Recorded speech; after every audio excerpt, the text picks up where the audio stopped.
Necessity isn't just the mother of invention, it's the catalyst for transformation as well. In the American Rust Belt, change isn't just understood, it's intrinsic. As industries have shifted, factories shuttered, and jobs waned, the once backbone of the U.S. was left to become a relic of its former grandeur. Except it hasn't. Because this is a place where conviction runs deep. Hard work, grit, and determination run deeper. And one constant remains: the region's industrious spirit. I've been all around the world, but sometimes you don't have to go too far from home to discover firsthand how technology and tradition combine to form cloud cultures.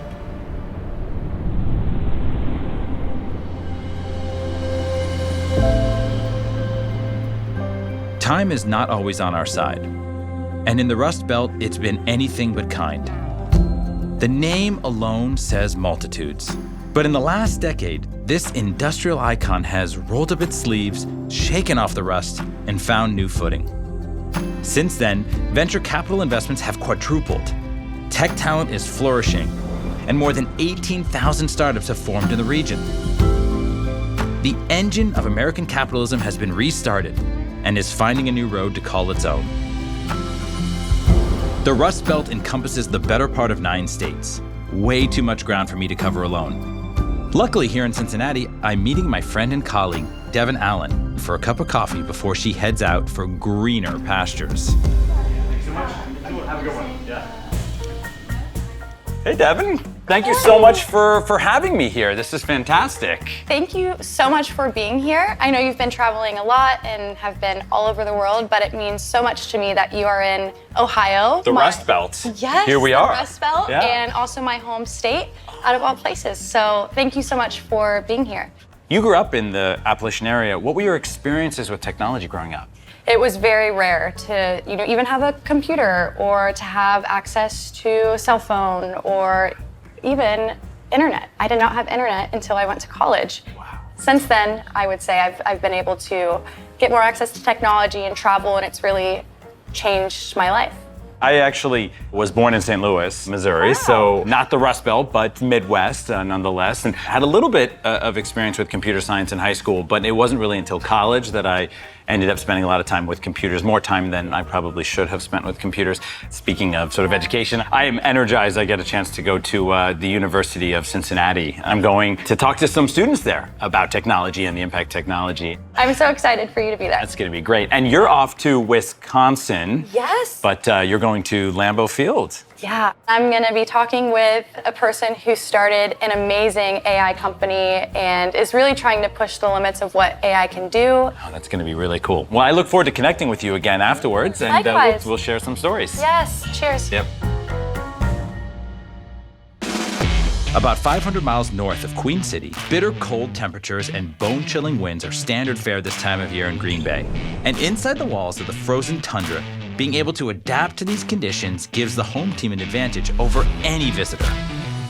Unique initiatives like Titletown Tech are bringing that mindset off the field and into the local community by providing support and dedicated space for tech startups like Synthetic. Hey, Corey, thank you so much for meeting me. Hey, Devin, great to meet you. Yeah, likewise. This is where it all started, right? This is Titletown Tech, and it's this really awesome partnership between Green Bay Packers and Microsoft, and they were one of our very first investors in Synthetic, and really what helped us grow and build this company here in Wisconsin. Speaking of the Packers, have you ever been to Lambeau Field?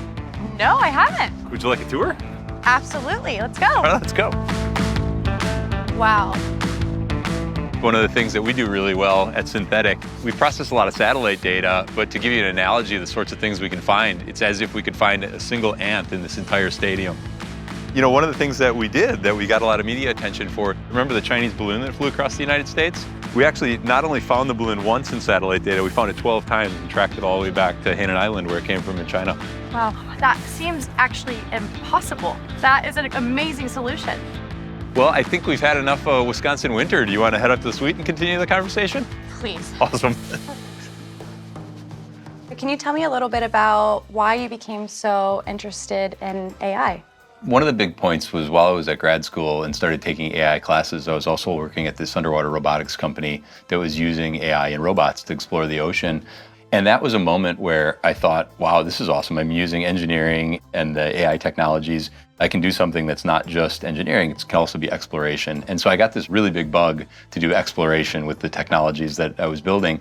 And I built these systems that we took under the ice in Antarctica, deep in flooded caves in Mexico. I was on the deck of Titanic, worked in the Congo on anti-poaching expeditions. The common theme was, how can we take artificial intelligence and how can we use that to understand the world better, whether it's conservation or whether it was climate change? How can we use this tool to basically answer questions that we couldn't ourselves as humans because we don't have the time to look at every pixel over Earth, for example? So here we are sitting in Wisconsin. I feel like this is a place where people don't normally immediately associate it with AI and innovation. Can you tell me a little bit about why you chose to come back to Wisconsin? Even though I grew up in Wisconsin, never really thought I'd move back. The winters are cold here, as you've seen. However, all of our family's back here in Wisconsin. And once we were here, when I decided to start Synthetic, to start this AI company, all my friends thought I was crazy. They thought I was going to move to Silicon Valley, or they thought I was going to move back to Boston, to the point where I couldn't convince some of them that I was serious. We've been able to get awesome talent from University of Wisconsin-Madison and from Illinois.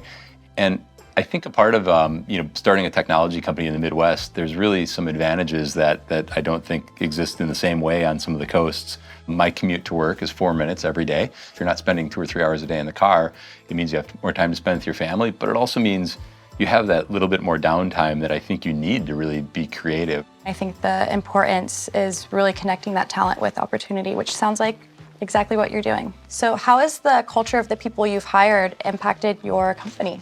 I think the work ethic, the day-to-day chutzpah to get in there and get it done is really high in the Midwest, and that's something that we've enjoyed. So I think one thing that we're starting to see is that the Midwest and the Rust Belt are really on the rise with technology and innovation. Can you share a little bit about your experience? I very much see that too, and that's new. It feels very new. It's about having enough people, enough organizations. It's about having funding. That's one of the reasons that organizations like Titletown Tech are so critical, by not only bringing together companies through their funding and their championship, but also being able to bring in organizations like the Green Bay Packers. Small but mighty. That's right.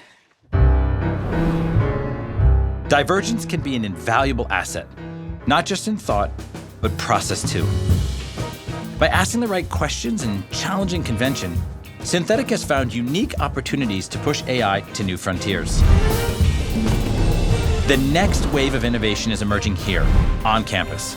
Students dream big, they think they can change the world, and you know what? It's probably why they often do. And at the University of Cincinnati, that ambition is producing real results, like a record-breaking number of patents in 2023. Let's see what we can learn.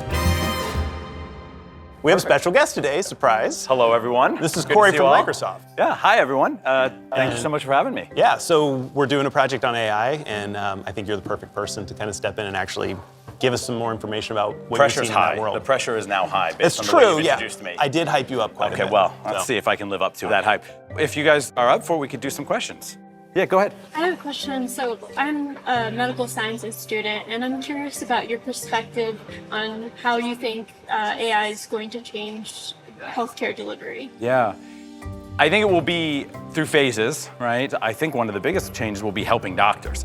Sometimes the amount of information that's out there in any field, but especially in medicine, is huge. And so the ability to help doctors be able to understand that broader set of information and pull the information they need for whatever condition, whatever thing they're looking at, I think is gonna really help them save time and get to the answers and help their patients quicker and better.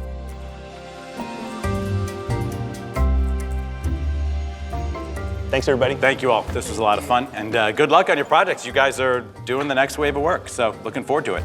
All right. Shall we go? Yep. All right. All right.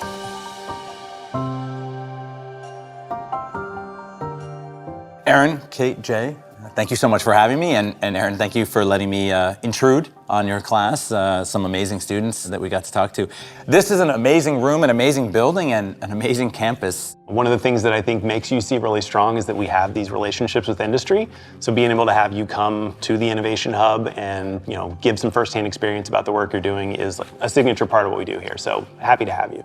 We've been here for more than 200 years. We have record enrollments year over year. This building is a place that was a vision that our president had to kind of do more of that and bring more industry connections with students. The 1819 Innovation Hub is really the open door of the university, connecting our student talent to the Fortune 500 companies that we have in Cincinnati. And so having this as a service, sort of a concierge between industry and students, really gives our students and industry partners a level up in terms of having the best talent and access to those students. A great opportunity to create a bridge between the technology of the students and the research of the students with industry. What have you both seen from students and the work they're doing? One of the things that's most interesting about UC is our connection to experiential learning and connection to the outside world. And so we have something called a co-op program where lots of students spend every other semester working full-time in industry. And as you talk to our students, a lot of them will say that's why they chose to come to UC. This building is a great example of that. The co-op program is a great example of that. And we think that that's kind of a signature strength of what we're doing here. I would agree on that point.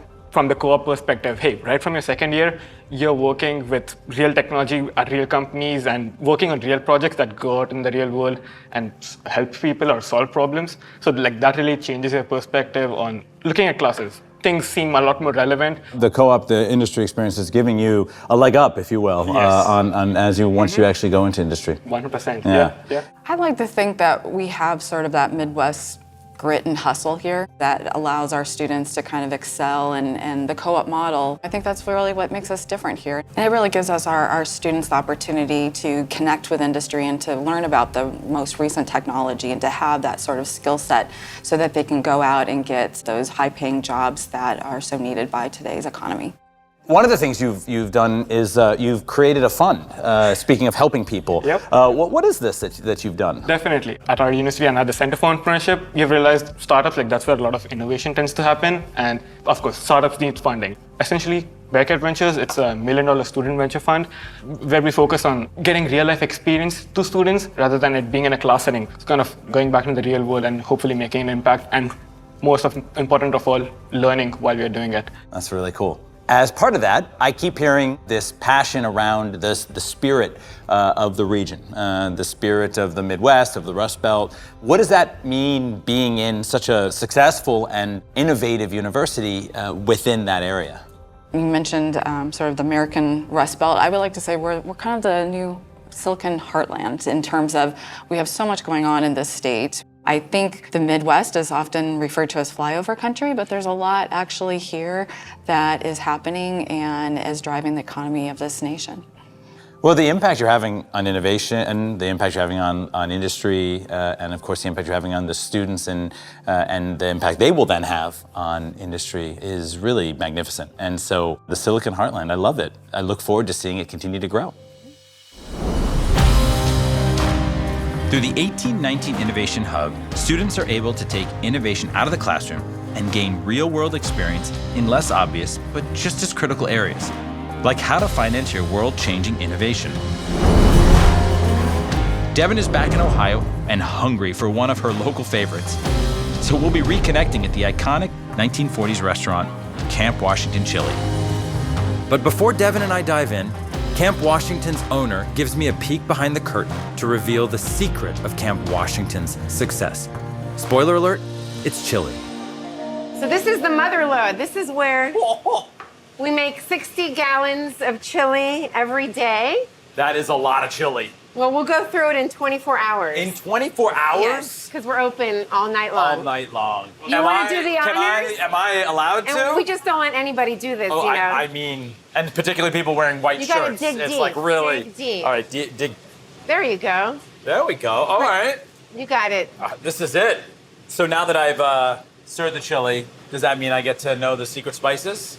Oh, yes, but then we'd have to kill you. Oh, maybe I'll just hand this back to you now. Thank you. Okay. Thank you so much. So exciting to be able to see it and more importantly, eat it. So no, thank you so thanks much. for coming Appreciate and it. enjoying Cincinnati. Yeah, thank you. Thank All right. you. They're nice. Thank you. You're welcome. I mean, this is a serious thing here. I was able to eat durian. I think I can survive this, but You're going to come out a different person. we're gonna see. We're gonna see. So is really my quick- shirt. My shirt's gonna come out a different person too. Really quick, let me explain. So you're eating the five-way, which Okay. is the pasta, then you have the beans, and then you have the chili, And then you have the onions and cheese. All right, here we go. Let's see. I'm gonna take a bite of this, and then we'll talk more about tech and stuff. As I was saying, the trip to UC was awesome. Just so inspired by Kate, Aaron, and Jay. They're doing such great work, focusing on innovation, but focusing on that bridge between tech and AI and actual application of it, usage of it across industries is really inspiring. I really think there's so much that can come from this region and the people and the way the culture plays a role in it too, the level of grit. So cool. And you took a trip to Wisconsin, yeah? Sure did. And how was it? Lambeau Field? Yeah, it was my first time in Wisconsin. I loved it. And I actually met with another Corey. Oh, okay. Was he also really cool? He was very cool. Very cool. Yeah, Good. yeah. What I love about his story is he's actually born and raised in small town Wisconsin, and after traveling the world, he was inspired to actually start his startup in Wisconsin, of all places, in Green Bay.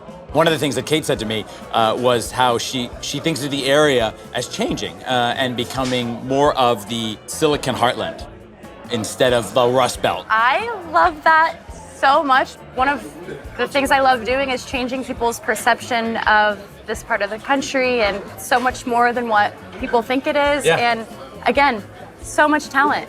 So much chili. Yeah, so much chili and cheese. And cheese. Speaking of cheese, Oh, okay. I do have something for you. Oh, no. Brought it back Speaking of just cheese, for you. I can already see what it is. I will not go on that. Here you go, Corey. Gift just for you. Do I put the... Absolutely. No, You I think it eat goes this way. the I think it cheese goes while this way. wearing the cheese hat. Okay. Does it look good? Now I'll eat this and wear this on the plane. It'll be fun all around. An icon. All right, here we are. I'm getting some more. Crunchy. There's a seismic shift underway in the Rust Belt. But the driving force behind it isn't technology or equipment, it's heart and soul. Innovation and ambition are redefining this region of America as the people and companies here leverage the skills of their industrial past and adapt them to forge a new future. I, for one, am very excited to witness the rise of the Silicon Heartland. Up next, we'll discover a country that's honed precision into an art form, and where noodles come in a cup as opposed to under a mountain of cheese and chili. See you in Japan.